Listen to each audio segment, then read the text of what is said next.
Hey guys, Desolator Magic back with another great video, and this time it's what everybody loves, a dirt cheap deck that absolutely dominates.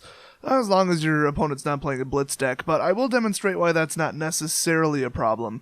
This is classic me when it comes to the style of deck. I either do control or I just go overboard with one single thing and take it to the extreme and then win the game with it. So if you're into that, and if you're really a fast player who's really good at remembering triggers, then this deck is for you. Otherwise, the difficulty level of playing this deck is insane. Now, decision-wise, it's pretty easy. It's pretty logical if you think hard enough.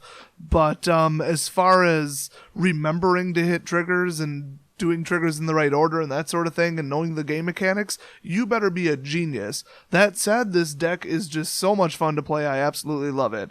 For now, I'm calling it Superland because, I don't know, I don't have a better name for it. Do not call it a Tarka land deck because I hate a Tarka, I hate all the clans, all the dragons, and pretty much anything that's not mono, but this deck isn't technically mono. Speaking of Superland decks in general, this format might look pretty familiar because you might have seen it already. There's a couple variations of it that people play at my LGS, so I assume there's probably a net deck resembling it because that's all those people do. But, I don't know, it definitely has my own spin on it. I really don't think anybody's playing anything quite like this, but I haven't really kept up with the latest net decks. Shocker. Anyway, I might as well start with the lands because I never do. We've got 4 Blighted Woodland, which is really the only Blighted one you need because it lets you go get more land, which is the point. Then there's 14 forests and only 4 mountains, and I'm pretty confident that that is the correct amount. Mostly because there's also 4 copies of Rugged Highlands in there, but you could also replace that with whatever that double check land is, but that costs a ton. We're trying to keep it cheap here, and gaining 1 life is honestly a little bit more useful than coming in untapped. Starting off with the land dump cards, I have to mention, of course, Explosive Vegetation.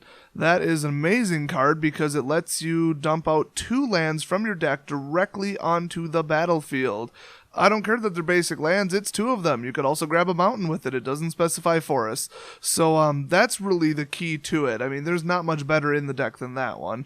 Although the second one is Nissa's Pilgrimage. That's pretty good too. It only costs 3.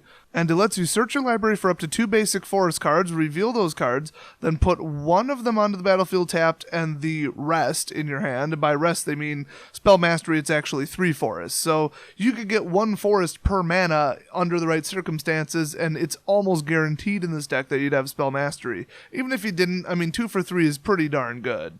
Now, of course, it wouldn't be a land dump deck without Nissa's Renewal. Yes, it costs 6, but yes, you'll be there by like turn 4 in most cases. Search your library for up to 3 basic land cards, put every single one of them onto the battlefield tapped, and then shuffle your library. You then gain 7 life, which is the key to that card. That card would be pretty good, 6 or 3 for 6. Whatever, it's not great, but then the 7 life is just outrageous. That is such a huge amount of life, especially with the way the deck is actually built. And just because those spells are way too expensive, I have Sylvan Scrying in there. That lets you go get any land card at all, so non-basic if you want, which is huge, and then put it into your hand. So the normal usage is, okay, turn 2 I just have nothing else to play because everything in the deck costs a fortune, or you play it in order to go get an Evolving Wilds to drop that in and then double trigger landfall if possible. Oh, speaking of that, there's 2 copies of Evolving Wilds in the deck. I'm going to massively screw up this list because it's not in any particular type of order in X-Mage, so make sure you check out the description for the actual full deck list. So while you're dropping in lands, what do you do to not lose the game? Well, I'm going with my old classic for my Eldrazi deck. Some people go with Sylvan Advocate. I don't think it's worth it. It's not good enough. It's too susceptible to getting blown up, and there's only 4 of it. I went with 4 Retreat to Kazandu, the amazing landfall card, probably the best landfall card there is, except for, I guess Omnath maybe, which by the way could be in this deck, keep that in mind. And then, of course, to up the numbers a little bit and up the probability of pulling it, I have 3 copies of Jaddi Offshoot. It's a 0/3 that just sits there and gains you 1 life with landfall. So it's mostly there if you need to spend 1 mana because you have it left over in your pool, but it's also really nice if you use Retreat to start dropping 1/1 counters on it. Almost nothing can get past it in that case. And you'll be double, triple, quadruple, even like 10 triggering the landfall ability. I mean, this deck is just completely absurd. Now, with this deck being 44% lands and 20% cards that go get land, what do you do with all the land? While you're stalling and stalling and stalling with your life total going through the roof, and you've got giant defenders.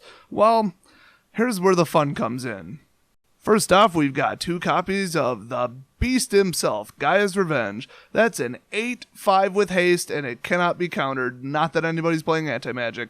Now, the best thing is, he cannot be the target of non-green spells or abilities from non-green sources. So it's an 8/5 that you drop into the battlefield and immediately swing with haste, and they just can't do anything to remove it. But since people keep finding ways to remove it somehow, like, I don't know, Force Sacking and Crackling Doom, and just everything bad happened to Gaea's Revenge that could possibly happen. So I also put in 2 copies of Hooded Hydra. Yes, it's a mythic, but it's like $2, so no problem. This one, yeah, it's got a little bit of a double 2 in there, but then as soon as you hit the X, it's gigantic. So let's say you bring it out as a 6/6. Okay, when it dies, all of those counters turn to snakes. Also, you can drop in additional counters with Retreat. It doesn't have haste or anything, but hey, it's not that bad. Plus, you can actually morph it for 3, then unmorph it for 5, and it gets an automatic 5x, which normally would have cost you basically 7. And of course, morph is a little bit of a colorless creature in case, I don't know, somebody's doing something with pro colors, so it's just an all-around good creature to have. Next up on your mana spending spree is a whopping 4 copies. Yes, 4, because this creature is unstoppable. Zendikar Incarnate.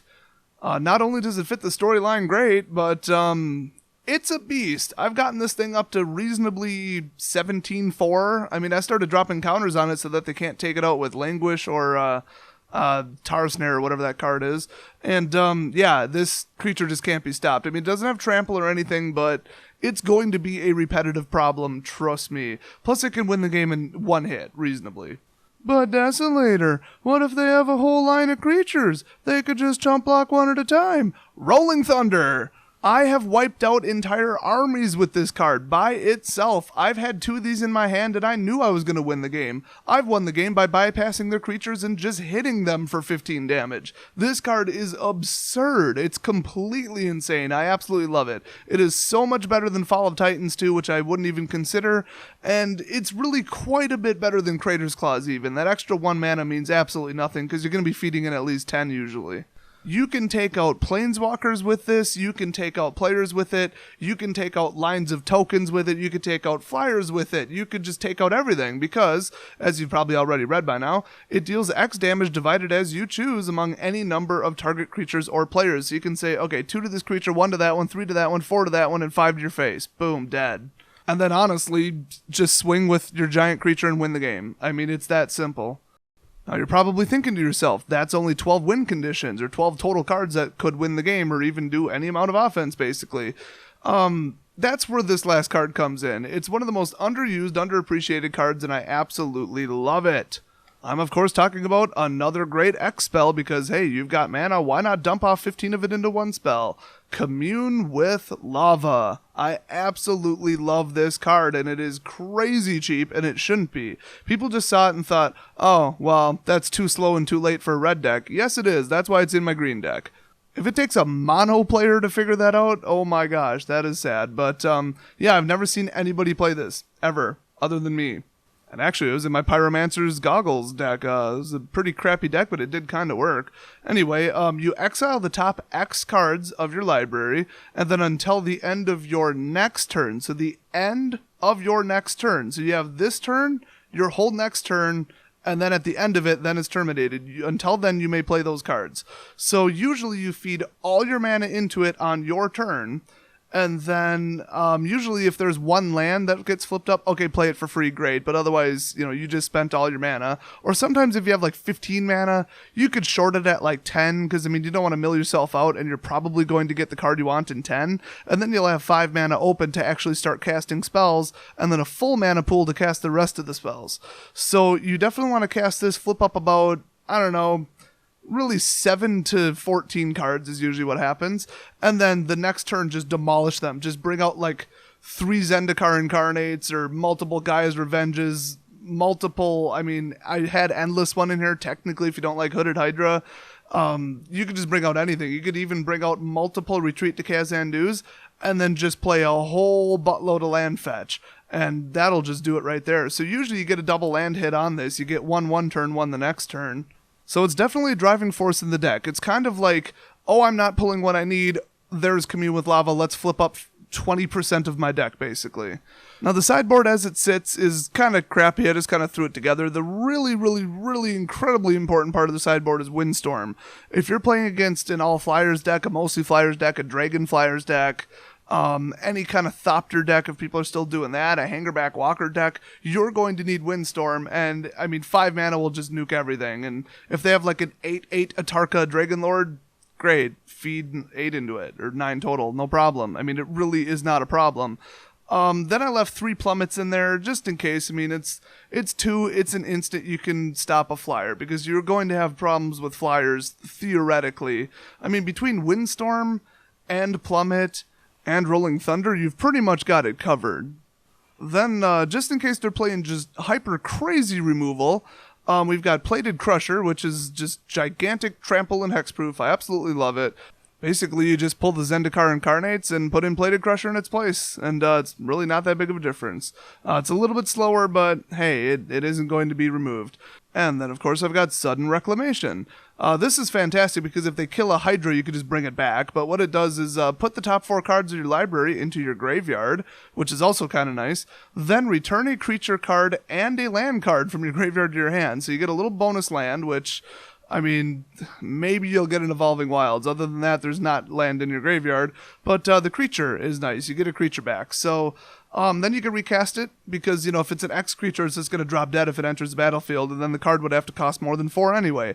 There is actually a really similar version of this card that I think costs 3, but this just struck me as a little bit better, so it's in there. But there's some flexibility in this. Now, overall, you're probably thinking, wow, this deck sucks. It looks unreliable, stupid, and slow. Well, not really. It is practically impossible to beat. I mean, turn 7, you're probably at 50 to 80 life. It's just that bad. And if you're not, then you've got so much damage on the field, you probably already won the game. Those are the only 2 outcomes. It is extremely rare when I was playtesting it against people and the AI, and I played at least 100 matches with it, to actually get shut down to the point where you're just trying to top deck something that'll get you going again. And of course I noticed whenever I kept a kind of stretch hand that I really should have mulliganed, that's what caused it. So as long as you know to mulligan until you've got enough land fetch, you know, you're good. It's just not going to happen. The deck's going to work perfectly. So if you don't believe me, I'm going to upload some super hyper fast footage, because I'm really good at playing it, and I'm going up against one of the worst decks I ever built. It's just like 2 1s for 1, 3 1s for 2, 4 1 for 2, just the fastest aggro dump you'll ever see in any deck ever. It's actually a somewhat competitive deck, believe it or not. So if you like this deck, leave a comment below, maybe even thumbs up the video, and build it yourself, because it is unbelievably cheap. I mean, a lot of these cards are rares. They're like $2-3 a piece, maybe $1 a piece, so it's not like cheap, but it's really good cards, and none of them are like $10. And if you don't like the win conditions, put in Omnath, because, hey, why not? Omnath is just freaking crazy. I mean, as soon as it comes out, the game's over. And the Dragon Master guy that brings out 5/5 dragons every turn, but he's a 1/1 for 1, and you only really want to pull him late game. But if you start generating dragons that early in the game, like turn 3, turn 4, you're going to be pretty good off. But he's just a little bit too much of a target, so he didn't quite make this deck. So until next time, I'll see you guys next video.